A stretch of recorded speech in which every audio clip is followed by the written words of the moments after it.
hemp t-shirts. Like have a hemp mill or some shit. Save the earth, eat vegan, clean, spread the gospel of that and peace. And I see these ideas creep into your mind when you see a player hurt as long. And it's not even like you saw him get hurt. Right? He just got hurt.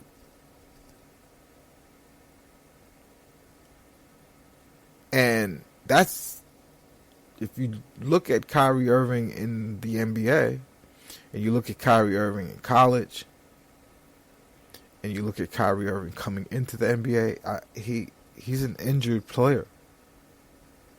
He's injury prone, and for me, the next flag for me is that he's vegan. I'm reading a lot of counter studies that show for the wear and tear of existing like a warrior. And I'm not one of those idiots who believe in being alpha male, and I'm just talking raw nutritional science. Humans are omnivores. They have the characteristics of both, and they need both to fully grow and repair muscle tissue for the wear and tear of being an NBA or professional sports.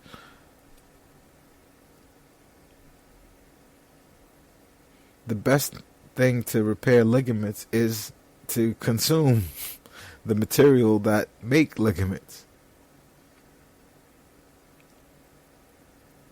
And I just think Kyrie is just going to be hurt. He came into the season hurt. Weird shit. Facial fracture. Like, it happens. I mean, it's happened to him before. The way he plays, he must get his face in there. And he keeps breaking his face. And it doesn't even look like vicious hits. It's like regular old hard fouls. And his face breaks. One of the things that concerned me, and one of the reasons why I made my emotional, but with sourcing and some data that would simple data, of course, but definitely not deeply introspective data, but data nonetheless. Last season, the Nets needed 80 games of D'Angelo Russell to get the 6th seed of the playoffs and be a couple of half games over the two teams below them. It was very close. 2 losses and they're out the playoffs. Right? So imagine if in that period of time when Dinwiddie was hurt, if D'Lo misses 5 games, do they make the playoffs? No. The answer is no. No. D'Lo plays 70 instead of 80.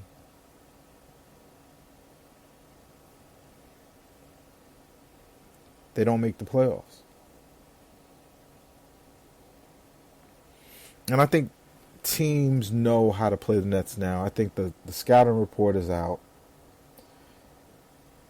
Around this time of year, players who look good before start to look worse because the teams have seen each other 1 or 2 times in some occasions, and there are changes being made. There are, plays being called, players who they let shoot. Little simple things that can tip the scales of winning and losing. And I've had a hard time. Like, I'm watching the Atlanta Hawks game. The Hawks are miserable, but the Hawks are miserable for all the right reasons. The Hawks are miserable because they have young players in their starting lineup, which is great. Two things happen when you play young players. You find out if they're for you. Can this player play? And then you're finding out, can this player gain some value and be a trade piece?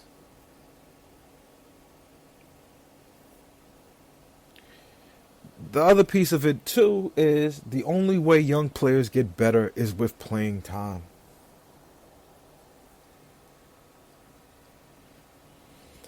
You know, guys like John and Musa, if you can afford to play him, if they play just well enough that you could play him and take your lumps, you find out if you have a player, because roster spots are precious and important. I think the Nets have a problem at point guard.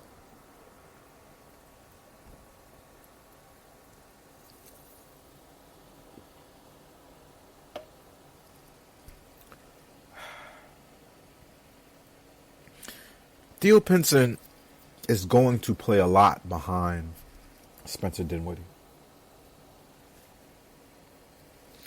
And I don't see the upside. Now, I was for playing Theo because I thought if he played well, he might become an asset.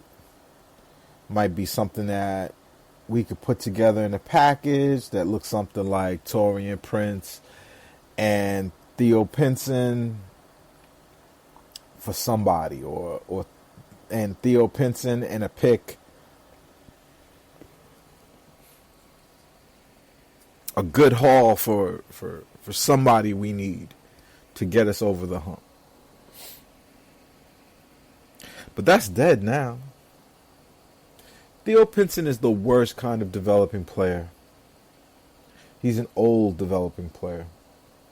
He's not going to get much different physically. He's not going to put on much muscle. He's not going to be able to score through more contact. The skill on it, the hours on his shooting form and getting his shot together is reached a plateau. You're not going to get much better. I mean, you'll get better, but from where your starting point, you're not going to get much better than that. You might go from a 24% three-point shooter to a 32% three-point shooter. And what is that? Because Kyrie Irving is going to be hurt, the Nets need a competent third string, which makes the concept of even thinking about trading Spencer Dinwiddie nonsense. And guess what? Garrett Temple starts for the Brooklyn Nets. There's no goddamn way they're trading Karis LeVert.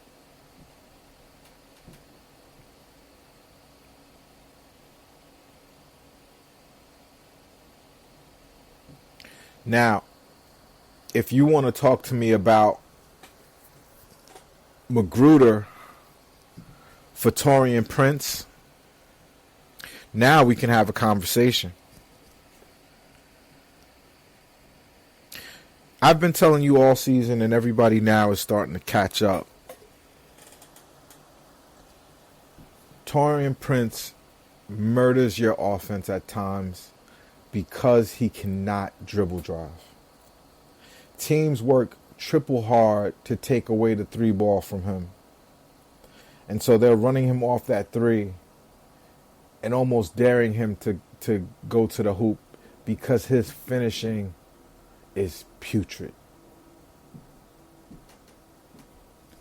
He's out there dribble driving like Mike Concat. His handle looks like Ronnie Cycli at Syracuse. He has terrible handle.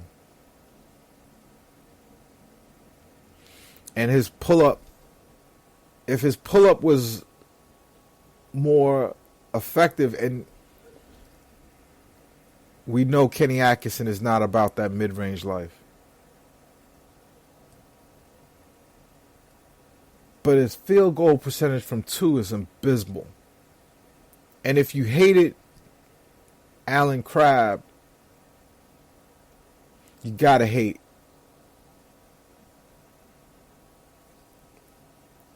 Taurean Prince. Now, I don't hate Taurean Prince. Taurean Prince could be a superstar off the bench. Taurean Prince could be a big piece for a championship team, the way he shoots the ball and spaces the floor. Right? I'm no fool. He can ball. But he hurts you in the fact that he's one-dimensional and he makes life super hard for Joe Harris. They're running double teams at Joe Harris. They're cheating on Joe Harris dribble drives. That's how much they do not respect Taurean Prince. I've said it a million times. The Nets need a guy who could run and dunk. A player that when the other part of the offense doesn't work, there's a plan C and D. Sometimes in the NBA, you just got to be better than everybody. And that's what that whole superstar, the needing of a superstar, that whole concept that superstars are necessary for winning championships.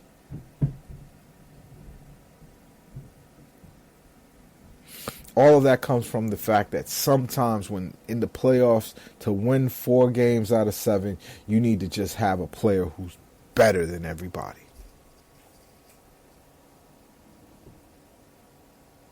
And the Nets have that in Kyrie, if he shows up. And the Nets have to play like Kyrie's history says it is.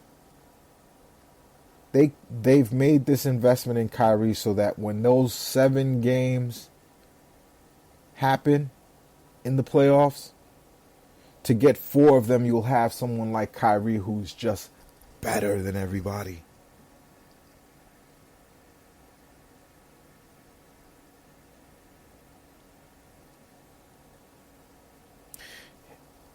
Conceptually, theoretically, and almost poisoning this entire season for me. It's like, why am I doing the pod?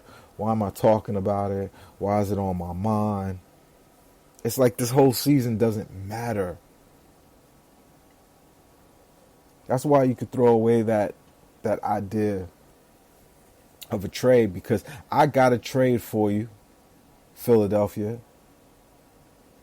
You need shooting badly.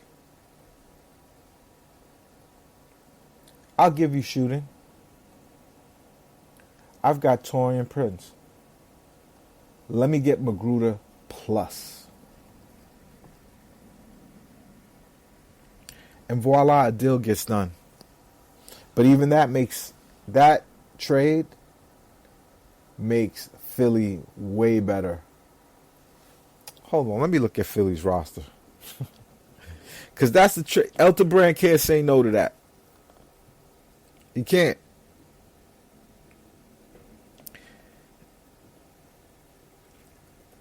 Philly is thirsty for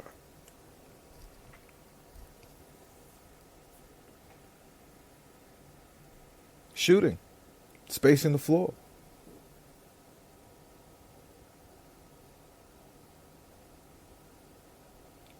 They need so much shooting, I might have to ask for Thibault. Taurean Prince for Thibault. Straight up. I don't see how you can say no if you're Philly. Look at this team. No one can shoot. I don't know who